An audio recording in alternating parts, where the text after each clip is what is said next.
जय मसीह की साथियों। परमेश्वर का अनुग्रह एवं दया आप तमाम वीडियो देखने वालों पर होती रहे, यीशु मसीह के नाम में आमीन। साथियों, हमारा आज का विषय एक सच्ची घटना पर आधारित है, जो कि भारत के एक हिस्से में 16 नवंबर 2018 को घटित हुई। इस दिन ऐसा क्या हुआ?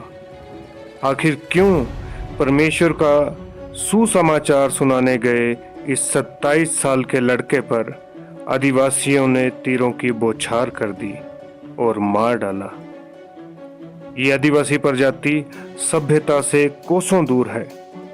ये जंगली लोग बहुत ही आक्रामक और खतरनाक हैं। ये इतने पीछे हैं कि अभी तक ये आग जलाना तक नहीं जानते। खेती भी इन्हें नहीं करनी आती। ये हम जैसे नहीं हैं, हमसे बहुत अलग। इनकी क्या भाषा है कोई नहीं जानता, ये खुद भी नहीं जानते।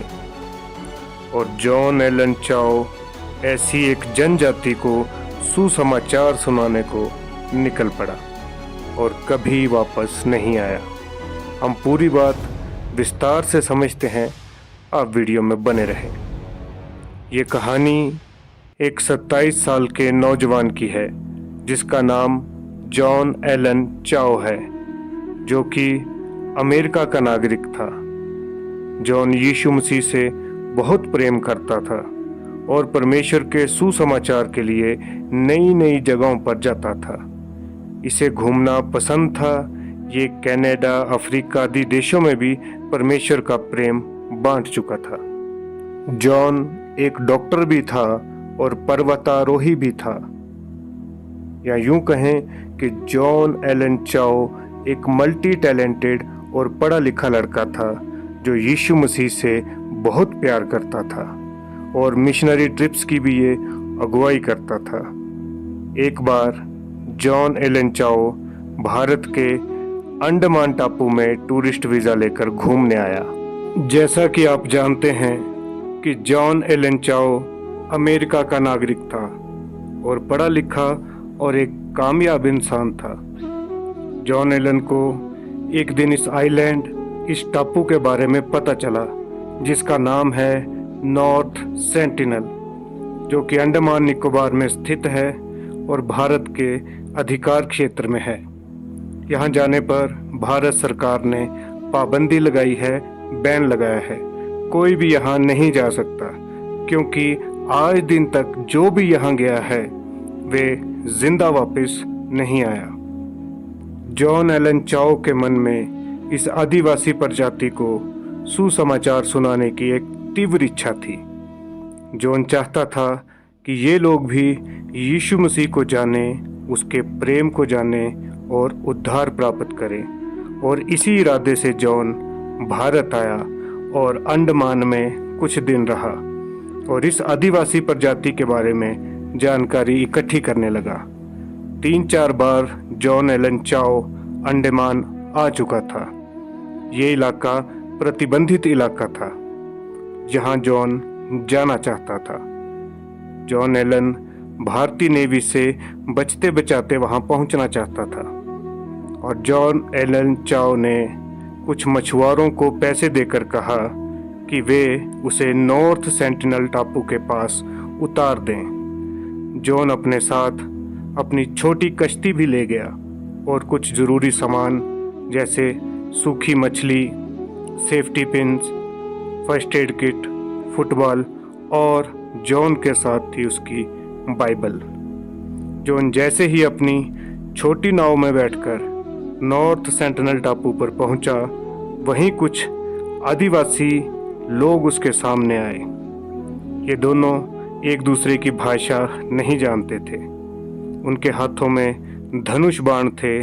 जॉन ने कहा कि वे उनसे प्रेम करता है और यीशु मसीह भी उनसे प्रेम करता है, लेकिन ये आदिवासी नहीं समझ पाए कि जॉन क्या कह रहा है। उन आदिवासियों में से एक ने जॉन की कश्ती को ले लिया और जॉन एलन चाओ पर एक दूसरे आदिवासी ने तीर से हमला कर दिया।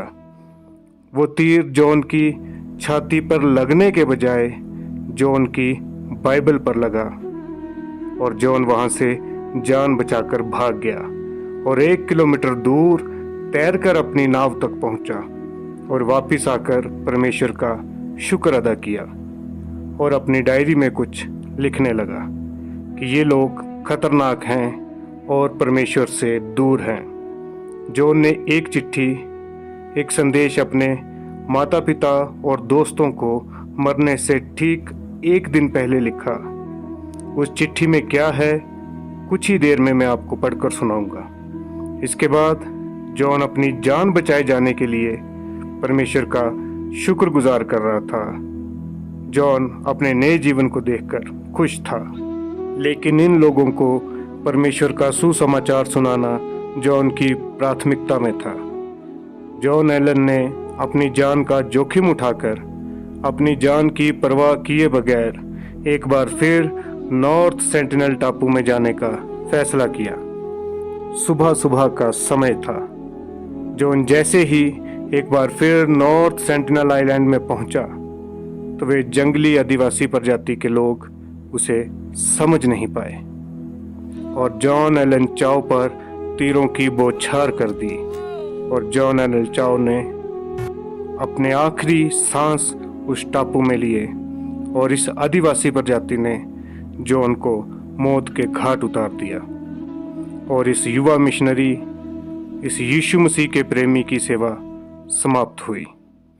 जॉन एलन चाओ के शव को इन आदिवासियों ने रेत में गाड़ दिया और जो मछुआरे जॉन को छोड़ने गए थे उन्होंने ही जॉन की मौत की पुष्टि की। जैसा कि यूहन्ना की किताब अध्याय 12 और 24 वचन में लिखा है कि मैं तुमसे सच सच कहता हूँ, जब तक गेहूं का दाना भूमि में पड़कर मर नहीं जाता अकेला रहता है, परंतु जब वे मर जाता है तो बहुत फल लाता है। साथियों, एक मसीही का लहू बीज के समान होता है जो एक दिन ज़रूर फल लाता है। इस प्रजाति के लिए और इनके अनंत काल के जीवन के लिए जॉन का लहू ज़रूर एक दिन फल लाएगा और ये आदिवासी प्रजाति परमेश्वर के प्रेम को जानेगी, परमेश्वर की दया से ये महरूम नहीं रहेगी, ऐसा मैं विश्वास करता हूँ। साथियों, जॉन एलन परमेश्वर का इतना प्रेमी था जिसने अपने प्राणों को भी प्रिय न जाना और परमेश्वर के लिए अपने प्राणों का बलिदान किया।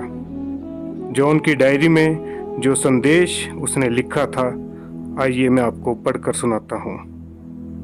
आप लोग सोच रहे होंगे कि मेरा दिमाग ठिकाने नहीं है जो मैं इस क्रूर और खतरनाक आदिवासी प्रजाति को यीशु मसीह का सुसमाचार सुनाने जा रहा हूँ। लेकिन यीशु मसीह का सुसमाचार सुनाने के लिए मैं अपनी जान का जोखिम उठाने को तैयार हूँ। अगर ये आदिवासी लोग मुझे मार देते हैं तो कोई भी इन पर गुस्सा ना हो। परमेश्वर से प्रेम करते रहना और अपना जीवन परमेश्वर की आज्ञाओं पर जीना और अपनी बुलाहट को ज़रूर पूरी करना। मैं आप लोगों से फिर मिलूँगा जब आप भी ये जीवन पार कर लेंगे। इन लोगों का अर्थात इन आदिवासियों का जीवन कोई मामूली बात नहीं है।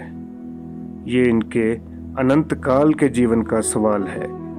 मैं इंतज़ार नहीं कर सकता।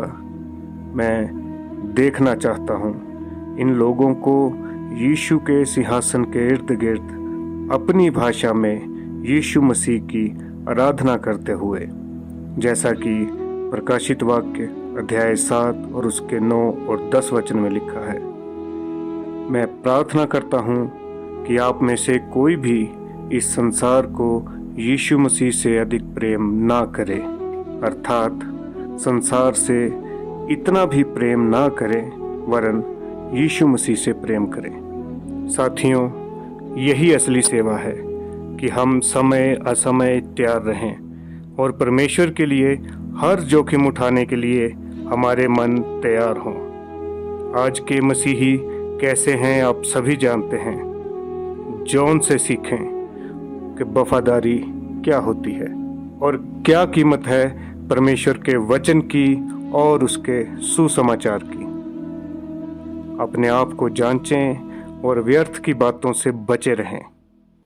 परमेश्वर को अपना जीवन समर्पित करें और उस महिमा के मुकुट के भागी बने जिसकी प्रतिज्ञा परमेश्वर ने की है। परमेश्वर आप तमाम वीडियो देखने वालों पर अनुग्रह बनाए रखें। यीशु मसीह के नाम में आमीन।